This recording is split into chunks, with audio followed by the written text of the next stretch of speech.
4వ అధ్యాయము 2వ వచనం. కీర్తనలు 4వ అధ్యాయము 2వ వచనం. నరులారా, ఎంతకాలము నా గౌరవమును అవమానముగా మార్చెదరు? ఎంతకాలము వ్యర్థమైన దాన్ని ప్రేమించెదరు? ఎంతకాలము అబద్ధమైన వాటిని వేదికెదరు? ఇక్కడ మరి పరిశుద్ధాత్మ దేవుడు రాసి ఉంచిన భాగం ఏంటంటే, ఎంతకాలము నా గౌరవమును అవమానముగా మార్చెదరు, ఎంతకాలము వ్యర్థమైన దానిని ప్రేమించెదరు, ఎంతకాలము అబద్ధమైన వాటిని వేదికెదరు కదా. చాలా మరి దేవుని యొక్క ఆక్రందన, దేవుని యొక్క బాధ కదా. తన మనసులోని మాట ఆయన చెప్తున్నాడు ఏంటంటే, నరులారా, ఎంతకాలము నా గౌరవమును అవమానముగా మార్చెదరు. దేవుని యొక్క ఉద్దేశం ఏంటి? మన ద్వారా దేవుని యొక్క నామానికి మహిమ తెచ్చుకోవాలని ఆయన యొక్క ఉద్దేశం. కాకపోతే నరుల యొక్క జీవితం ఎలా ఉంది? దేవుని యొక్క నామాన్ని, దేవుని యొక్క గౌరవాన్ని అవమానపరిచేవారిగా నరులు లోకంలో ఉన్నారు. అందుకే ఆయన ఏమంటున్నాడంటే, నరులారా, ఎంతకాలము నా గౌరవమును అవమానముగా మార్చెదరు కదా. మనం చూస్తే మత్తయి సువార్త 5వ అధ్యాయంలో ఒక మాట రాయబడుతూ వచ్చింది. ఈ భాగం ఇలాగే ఉంచుకోండి. మత్తయి సువార్త 5వ అధ్యాయము 16వ వచనం. మనుషులు మీ సత్క్రియలను చూచి పరలోకమందున్న మీ తండ్రిని మహిమపరచునట్లు వారి ఎదుట మీ వెలుగు ప్రకాశింపనీయుడి. దేవుని యొక్క ఉద్దేశం ఏంటి? మనుష్యులు మీ సత్క్రియలను చూచి పరలోకమందున్న మీ తండ్రిని మహిమపరచునట్లు వారి ఎదుట మీ వెలుగు ప్రకాశింపనీయుడి. అంటే మనము వెలుగ్గా ఉండాలని, అంతేకాదు మన ద్వారా పరలోకమందున్న తండ్రి నామానికి మహిమ కలగాలని. ఏం రాయబడుతూ వచ్చింది అక్కడ? మీ సత్క్రియలను చూచి, అంటే మీ క్రియలను చూచి పరలోకమందున్న మీ తండ్రిని మహిమపరచునట్లు వారి ఎదుట మీ వెలుగు ప్రకాశింపనీయుడి కదా. ప్రకాశంగా మనం ఉండాలని, వెలుగ్గా మనం ఉండాలని, అంతేకాదు దేవుని యొక్క నామానికి మహిమ తెచ్చేటువంటి వారుగా మనం ఉండాలని దేవుని యొక్క ఉద్దేశమై ఉన్నది. అయితే ఈ ఉద్దేశము మరి మన జీవితాలలో ఏమవుతుంది? నెరవేర్చబడట్లేదు. కాబట్టి పరిశుద్ధాత్మ దేవుడు దుఃఖముతో పలికే మాట ఏంటంటే, ఎంతకాలము నా యొక్క గౌరవమును అవమానముగా మార్చెదరు కదా. ఇంకా ఏం రాయబడుతూ వచ్చింది? మీ బట్టే కదా అన్ని జనాంగంలో నా నామము దూషించబడుచుంది. ఎవరిని బట్టి?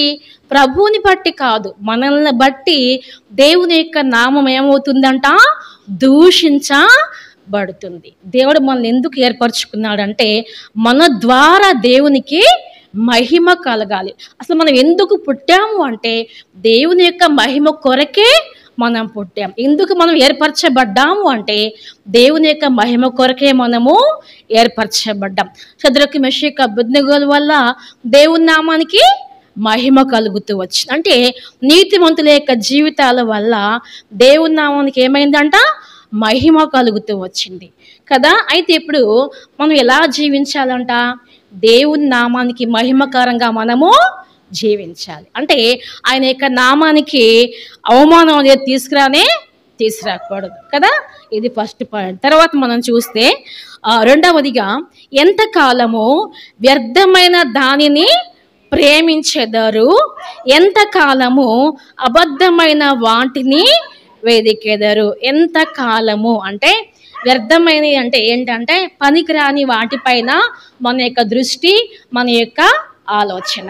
అబద్ధమైన వాటిని ఏంటంటే సినిమాలు కానీ, సీరియల్స్ కానీ, ఇంకా పనికి మాలన్నీ కూడా ఏంటంట చూడకూడదు, అన్నీ కూడా వ్యర్థమైనవే. కాబట్టి వాటిపైన మన మనసు అనేది ఉంచొద్దంట కదా. ఎంతకాలము వ్యర్థమైన దాన్ని ప్రేమించెదరు, ఎంతకాలము అబద్ధమైన వాటిని వెదికెదరు. అందుకే దావీదు కూడా ఒక మాట చెప్తాడు. 119వ కీర్తన 37వ వచనము. 119వ కీర్తన ఆ ఆ ఆ ఏమంటున్నాడు ఆయన? వ్యర్థమైన వాటిని చూడకుండా నా కన్నులు త్రిప్పివేయము, నీ మార్గములో నడుచుకున్నటకు నన్ను బ్రతికించుము. అంతకుముందు దావీదు ఏం చేశాడు? వ్యర్థమైన దానిపైనే దృష్టి ఉంది కదా. ఆల్రెడీ ఆయన వ్యర్థమైన దాన్ని చూసి పాపం తెచ్చుకుని శిక్ష అనుభవించి పశ్చాత్తాపడి అనుభవపూర్వకంగా రాస్తున్నాడు. ఏమనంటే, వ్యర్థమైన వాటిని చూడకుండా నా కన్నులు త్రిప్పివేయము. ఒకవేళ పొరపాటున వ్యర్థమైన వాటి వైపు మన కన్నులు పడినా కూడా ఏం చేయాలంట? త్రిప్పేసుకోవాలి. అయితే ఈయన ఏమంటున్నాడంటే, వ్యర్థమైన వాటిని చూడకుండా నా కన్నులు త్రిప్పివేయము. ప్రభువా, నాకు వ్యర్థమైనవి వద్దు అని చెప్తున్నాడు. ఇంకో ఆయన మనం చూద్దాము. ఆయన సామెతలు 30వ అధ్యాయము 8వ వచనం. సామెతలు 30వ అధ్యాయము, సామెతలు 38వ వచనం. వ్యర్థమైన వాటిని అబద్ధములను నాకు దూరముగా నుంచుము. చాలు ఇక్కడ చాలు. మనకి ఇక్కడ ఎవరి భక్తుడని మనం చూస్తే 30వ అధ్యాయం 1వ వచనంలో దేవోక్తి అనగా యాకే కుమారుడైన ఆగూరు పలికిన మాటలు. ఈ ఆగూరు ఏం చెప్తున్నాడంటే, వ్యర్థమైన వాటిని అబద్ధములను నాకు దూరం, అంటే వీటి వల్ల చాలా ప్రమాదం కదా. అందుకే ఆయన అంటున్నాడు పైన మనం చూస్తే, నేను చనిపోక ముందు వాటిని నాకు అనుగ్రహించము. ఇంకా పైన, దేవా నేను నీతో 2 మనవులు చేసుకొనిచున్నాను, నేను చనిపోక ముందు వాటిని నాకు అనుగ్రహించు. ఏమిటది అంటే, వ్యర్థమైన వాటిని అబద్ధములను నాకు దూరముగా నుంచుము, పేదరికమైనను ఐశ్వర్యమైనను నాకు దయచేయకుము, తగినంత ఆహారము నాకు అనుగ్రహించుము. అంటే 2 మనవులు చేశాడు ఆయన ఆగోరు. ఆ 2 మనవుల్లో ఒకటి ఏంటంటే, వ్యర్థమైన వాటిని అబద్ధాలు నాకు దూరంగా ఉంచు. రెండవది ఏంటంట, పేదరికమైనను ఐశ్వర్యమైనను నాకు దయచేయకము. అంటే పూర్తిగా నేను పేదవాడిని కావద్దు, ఐశ్వర్యవంతుడిని కూడా కావద్దు, తగినంత ఆహారము నాకు అనుగ్రహించు. ఈ ఆగూరు 2 మనవులు దేవునితో చేసుకుంటాడు. అయితే రెండిట్లో ఒకటి ఏంటంట, ముందు పాపానికి నేను దూరంగా ఉండాలి. ఫస్ట్ ఏంటది? అంటే వ్యర్థమైంది పాపమే కదా. ఆ తర్వాత ఇంకేమన్నాడు? అబద్ధాన్ని నాకు దూరంగా ఉంచము. అక్కడ రాయబడుతూ వచ్చింది కదా, ఏమనంటే, వ్యర్థమైన దాన్ని ప్రేమించెదరు, ఎంతకాలము అబద్ధమైన వాటిని వెదికెదరు అని రాయబడుతూ వచ్చింది. అంటే వ్యర్థమైనది మన జీవితాల్లో ఏది ఉండటానికి వీల్లేదు, ఏవి చూడటానికి కూడా వీల్లేదు. ఇది వ్యర్థము, ఇది పనికిరాయింది అంటే మనం ఏం చేయాలి? దానికి దూరంగా ఉంటేనే మంచిది. ఇంకోటి ఏంటంటే, అబద్ధమునకు నాకు దూరము చేయము, అబద్ధాలకు నాకు దూరముగా నుంచుము. ప్రభువా, ఈ అబద్ధాలు నాకు వద్దు, వ్యర్థమైనవి కూడా నాకు వద్దు అని చెప్తున్నాడు. ఎందుకు అబద్ధాలు ఆడితే ఏమవుతుంది చూద్దాం మనము. ప్రకటన గ్రంథంలో ఒక మాట రాయబడుతూ వచ్చింది. 22వ అధ్యాయం అనుకుంటా అది. ప్రకటన గ్రంథము 21వ అధ్యాయము 27వ వచనం. గొర్రెపిల్ల యొక్క జీవ గ్రంథమందు రాయబడిన వారే దానిలో ప్రవేశించరు గాని, నిషిద్ధమైనదైనను అసహ్యమైన దానిను అబద్ధమైన దాన్ని జరిగించు వాడెవడను దానిలోనికి ప్రవేశింపడు. ఆ పరలోక రాజ్యంలోనికంట అసహ్యమైన దాన్ని అబద్ధమైన దాన్ని జరిగించేవాడు దానిలోనికి ప్రవేశింపడు. కాబట్టి వ్యర్థమైన దాన్ని అబద్ధాన్ని మనం ఏం చేయాలంట? దూరంగా ఉంచుకోవాలి. తర్వాత ఇప్పుడు మనం చూసింది 3 భాగాలు చూసాం కదా. మొట్టమొదటిది ఏంటది? దేవుని యొక్క గౌరవాన్ని మనం ఏం చేయకూడదు? అవమానపరచకూడదు. మన వల్ల దేవుని నామానికి మహిమ రావాలి. రెండవదిగా చూస్తే, వ్యర్థమైన దానిని మనం ఏం చేయకూడదు? ప్రేమించకూడదు. మూడవదిగా అబద్ధానికి మనం ఏం చేయాలా? దూరంగా ఉండాలి. తర్వాత మనం చూస్తే సామెతలు 1వ అధ్యాయము 22వ వచనం. సామెతలు 1వ అధ్యాయము 22వ వచనం. ఆ, ఆ, ఆ. అపహాసకులారా, మీరు ఎన్నాళ్ళు అపహాస్యము చేయొచ్చు ఆనందింతురు.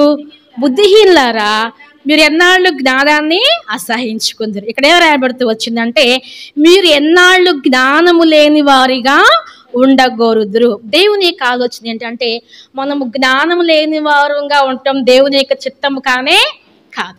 అందుకే ఏం రాయబడదు సామెతల్లో 14వ అధ్యాయంలో, జ్ఞానవంతురాలు తన ఇల్లు కట్టుకు. అంటే దేవుని యొక్క ఉద్దేశం ఏంటంటే, మీరు జ్ఞానము గలవారిగా ప్రవర్తించండి. అంటే జ్ఞానం లేని వారుగా ఉండటం దేవుని యొక్క చిత్తము కానే కాదు. అందుకే ఏమంటున్నాడంటే, మీరు ఎన్నాళ్ళు జ్ఞానము లేని వారిగా ఉంటారు. అంటే జ్ఞానము లేకుండా ఉంటారని చెప్పేసి దేవుని యొక్క ఉద్దేశం.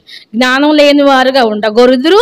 ఇంకేమంటున్నాడు, అపహాసకులారా, మీరు ఎన్నాళ్ళు అపహాస్యము చేయించు ఆనందింతురు.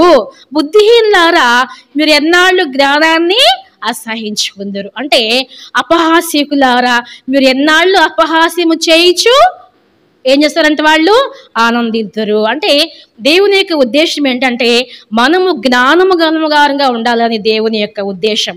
అంతేకాదు, మనం ఎవరిని కూడా అపహాస్యం చేసేవారుగా ఉండటానికి వీలు లేదు. అపహాస్యం చేసేది ఎవరి సంబంధి? దుష్టుని యొక్క సంబంధి. అవునా? ఆత్మీయులు కాదు కదా. ఆత్మీయులు అపహాస్యము చేయరు.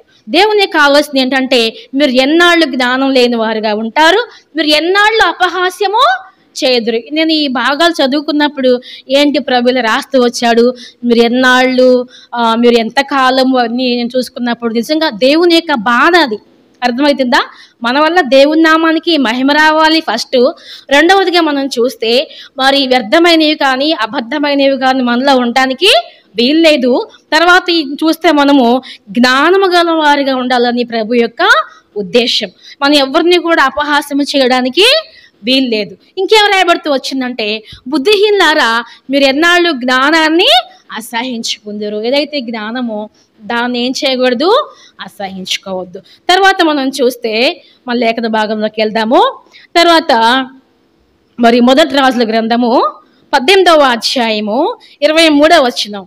మొదటి రాజులు 18:23.